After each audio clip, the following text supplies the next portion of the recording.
జగమే మరపింపజేయునది కన్న తల్లి ప్రేమ. శిశువైనా పశువైనా తన తల్లి ఒడికై పరుగులు తీయునులే. జననీ అను మాటలోని తరియుచు మనిషి జన్మ.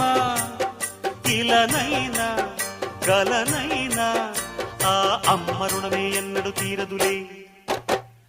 ప్రాణం నా ధ్యానం మా అమ్మ కోసమని ఉన్న బ్రతికున్న మా అమ్మే లోకమని. బ్రహ్మైనా అమ్మంటే చాలు మొక్కుతాడురా, ప్రాణంగా చూసేది ఆ పాశమేరా. దేవుణ్ణైనా ఎదిరిస్తాను, కాలాన్నైనా శాసిస్తాను, అమ్ముంటే చాలంట అండగా.